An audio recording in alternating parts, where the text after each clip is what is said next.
nodes, right?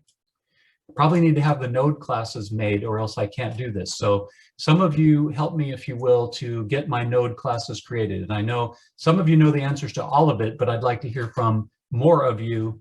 So everybody help somehow here. What do I need to do to get my nodes set up based on what we've talked about? You need private node, generic E front. Private class, that's right. Node, generic, right? Oops, there we go. Can this be static?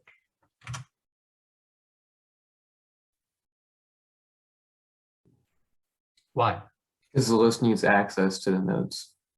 That's not what static will do.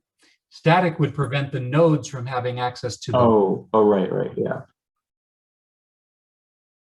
So static wouldn't hurt that problem. The question is, does anything in the node need access to anything in the list?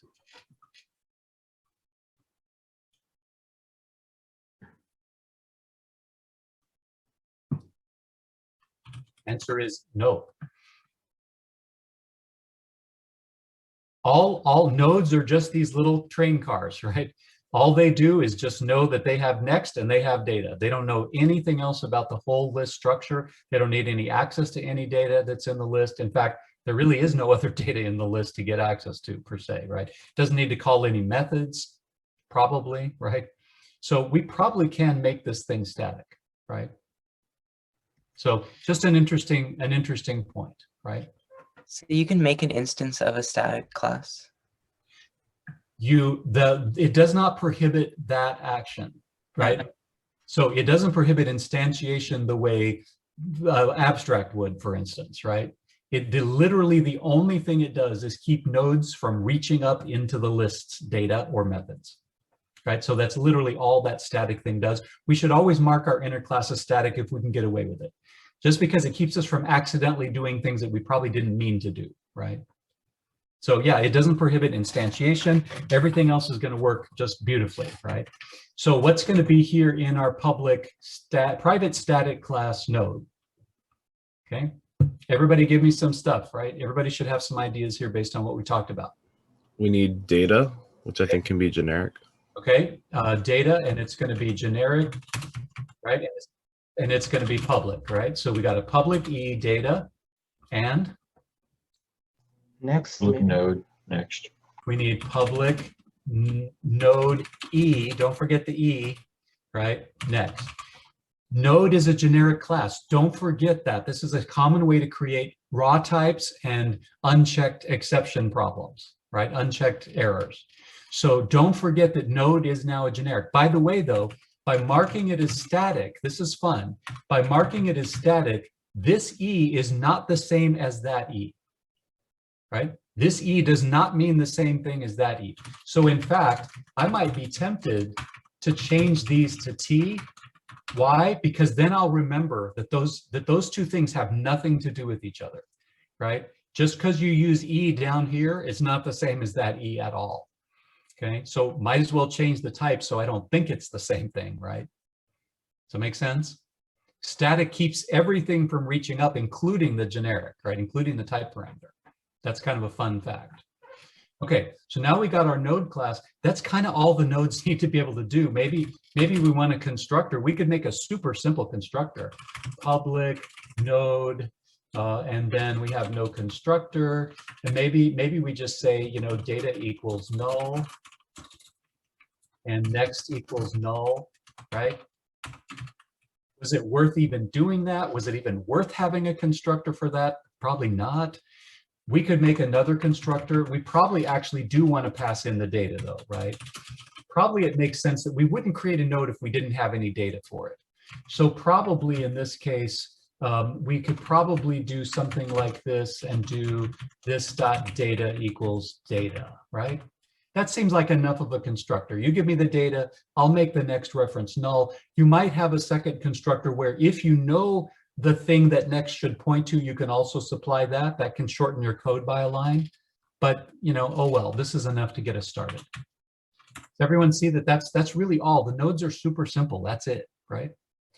Then what kind of data does the list need? Front. We need a front reference. And what was, oops, sorry, and what was that front reference? What's the data type of it? Node, Node. Node what? well, T in this case. Has to be E in this case, because E is the thing that came to us, and we are passing through that in our reference here, right? So it's T inside the node class, but in our linked list class, we're using E, right? Now, when we create our nodes, we're going to use E, and it's going to understand and get its own thing, but we're literally passing that through in our instantiations and references, okay? Everybody see that? Make a constructor, public linked list. What does the constructor do? Again, is it worth anything at all? Not sure it was much worth it, but there you go. There's our constructor, right? Hooray. Set front to null. Okay, now let's write public void, I think, add at front, right? So let's write our add at front method and do exactly as the same thing. Now, what are you going to pass in? You got to give me some data, right? Again, we're never communicating with the outside world, with the callers. We're never communicating in nodes, always in data. So, hey, you give me some data. I'm going to add this node at the front. Okay. So how do we add something at the front? Almost always we're worried about this case. So I'll show you that we'll write this case and then we'll go figure out whether we really need it. Very often we're going to say if front equals null, right? Very often we have to have a special case here. But I don't know if we have to have a special case. Like maybe it's going to work out, but maybe it's just going to be okay. So you tell me, what did we say we need to do to add it front? I got to make a new node, right? One way or another, I'm going to add a node. So I better make a new node. So write me the code to do that. I'm going to make a thing called new node, but give me the structure around it. What's its data type? E. Node E. Node E, right? And how do I create it? New node. Type E. You don't put a type parameter in the instantiation. Data. What do we need to put in though? The value. What's the data, right? Yeah, data. Whatever data they told me as my parameter, I'm making a new node with that data in it. Make sense? Yep. Now here, yes, technically, yes, we would do this. Yes, Taylor, you're actually on the money there. We could put the E in there. We don't have to, but we got to put the diamond notation. You don't want to ever leave off angle brackets. So thanks for reminding me, right? You never want to leave off angle brackets because that's another way to make a raw type and have unchecked errors from excellent, right? So every time you type the word node, you better type angle brackets, right? Gotta. All right. So thanks for reminding me, Taylor. Okay, we made the new node. Yay, we have the node in our hand and it's referred to by new node, so it's safe for the moment. And then what was the code that we just talked about a minute ago? New node next equals front. Point new node's next pointer, which right now is null, point that at the same thing that front is pointing to right now.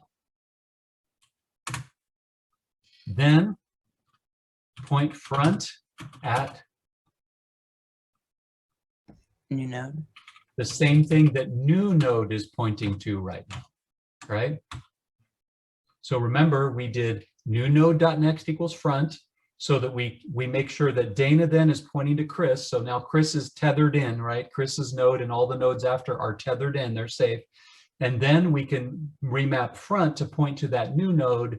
And then new node goes out of scope here, but if we've done our job right, it's safe, right? Everything is safe. Make sense? Does it work? Does it work? Linked list string my class equals new linked list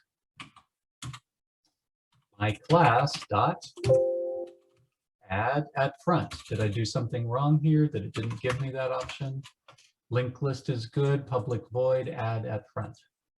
Okay, so my class dot add at front. Why is this not? Oh, because I'm writing in global space. The public static void main. There we go. It's better to write in a method than try to write code in global space and then it doesn't work and you wonder why. Okay, so in this case, I want to say add at front, my class dot, add at front, and I want to add the first student, Alarcón. Okay, and, or maybe not, maybe let's add another one and then let's call add at front again. And I'm going to add Barajas, and then I'm going to add Alvarez. Okay. Doesn't matter what order, we're not keeping these in order, it's just a linked list. So it doesn't really matter what order we add them in. Each one's going to be added at the front of the list if we've coded it properly. Now, at this point though, I want to set a breakpoint and I want to actually debug it and see if my list looks right? So I can't see it because I don't have any other methods, but if I debug this thing, in theory, now when we get to this point, parsing, there we go. So it stopped right here. So now look down here in the debugger. Here's the variables. Look what we got. Front.data, right? Front is pointing to this node whose data is Barajas, right? Then it has a next reference, and that reference's data is pointing to Alvarez. It has a next reference, and that is pointing to Chavez. So Chavez is at the end because we had Alvarez in front of that, and then we added Barajas in front of it. So in fact, we see all of the linked list actually working here, right? We got all of our data. Everything's in place. Does that make sense?